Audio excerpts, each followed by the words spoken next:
Bonjour à tous et bienvenue dans une nouvelle vidéo. Aujourd'hui on va voir ensemble qu'est-ce que l'éco-conception produit et l'économie circulaire dans le textile habillement. Alors l'éco-conception produit, en fait c'est la manière de concevoir un produit en imaginant sa fin de vie afin de choisir en fait les meilleurs matériaux qui vont limiter un maximum en fait les déchets et pouvoir faire une boucle fermée qui pourrait correspondre en fait au principe de cradle to cradle. Donc c'est un livre dont je vous avais parlé précédemment qui est très intéressant et qui justement met en lumière en fait tous ces produits qui peuvent être créés en imaginant leur fin de vie et qui pourraient permettre de réduire les déchets dans l'économie industrielle actuelle. Et justement, Cradle to Cradle, c'est carrément un label de l'économie circulaire. Donc on a par exemple CNA qui propose des t-shirts qui sont labellisés Cradle to Cradle. On a également G-Star qui avait fait un jean en collaboration avec Pharrell Williams qui proposait un jean Cradle to Cradle.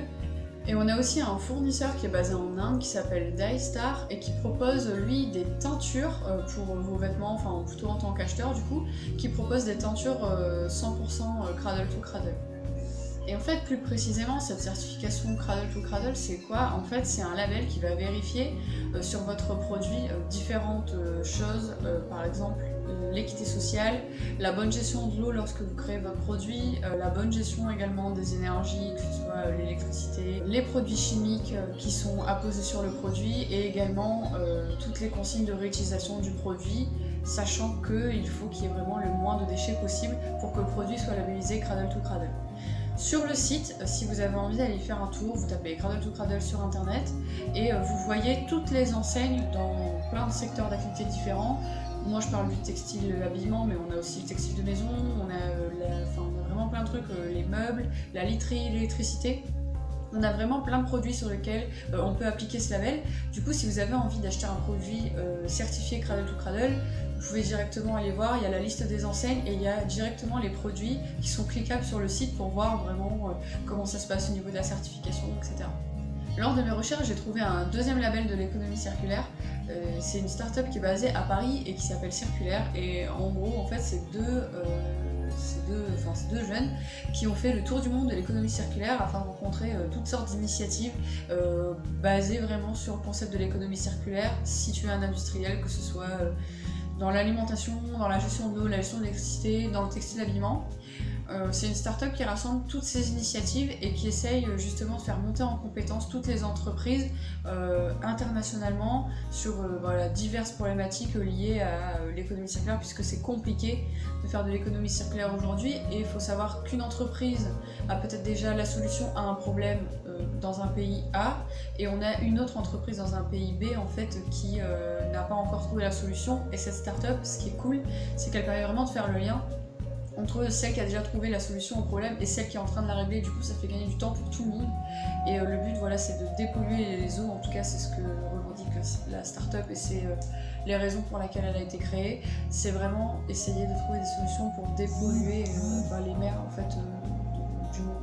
Donc je vous laisserai toutes les informations sur cette start-up en barre d'infos. Ça vaut vraiment le coup si vous avez envie de vous intéresser à toutes ces initiatives qui sont en train d'émerger dans le monde pour voir où en est l'état de l'économie circulaire aujourd'hui. J'ai découvert dernièrement que l'ADEME était aussi en train de développer un label de l'économie circulaire. Alors pour ceux qui ne connaissent pas, l'ADEME c'est l'Agence de l'environnement et de maîtrise pour l'énergie, donc c'est un organisme assez lourd.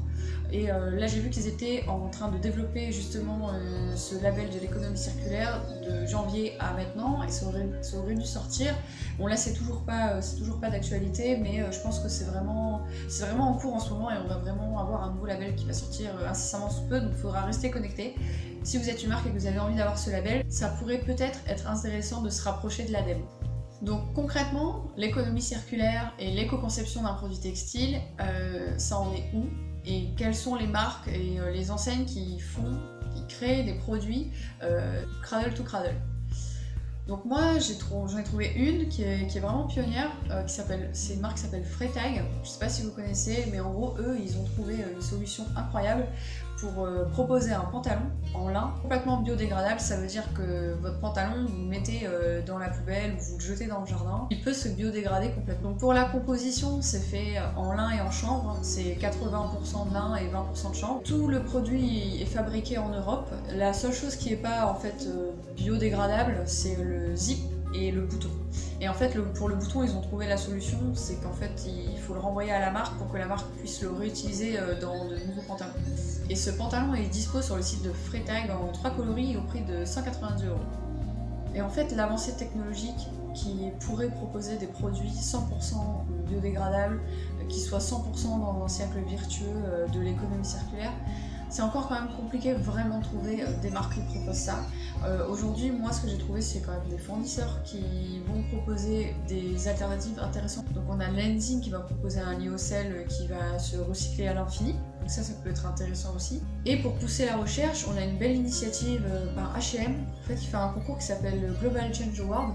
Je sais pas si vous connaissez, en fait c'est un concours qui vise à vraiment promouvoir l'économie circulaire et qui met en avant en fait des startups qui essayent de développer par exemple un fil qui pourrait complètement disparaître au contact de la chaleur. Enfin voilà, toutes des initiatives autour de l'économie circulaire pour faire en tout cas avancer la recherche, et H&M décerne des prix aux finalistes.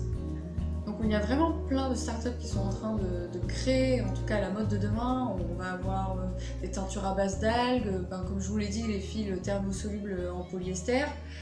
On a également des vêtements avec des champignons, également des non-tissés à base de déchets de fruits issus de l'industrie agroalimentaire. On a vraiment plein d'initiatives qui sont en train du coup d'émerger, avec de fortes levées de fonds. On parle voilà, de 150 000 €, de 300 000 €, 400 000 €.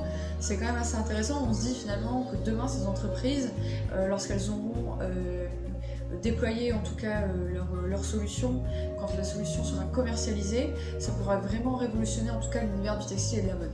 Pareil, donc je vous mettrai tous les liens en barre d'infos pour ce qui est du Global Change Awards d'H&M, de toutes les startups qui sont également finalistes à ce concours qui est juste génial. Je vous mettrai voilà, les liens de tout ce dont j'ai évoqué en barre d'infos.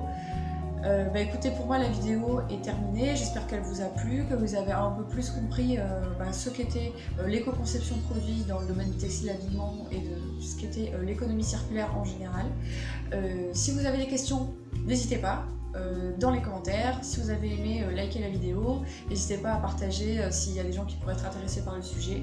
Et si vous avez d'autres questions qui concernent le textile, voilà, je serais ravie d'y répondre. En tout cas, n'hésitez pas à mettre vos questions en commentaire. Voilà, je vous souhaite une bonne journée et à bientôt!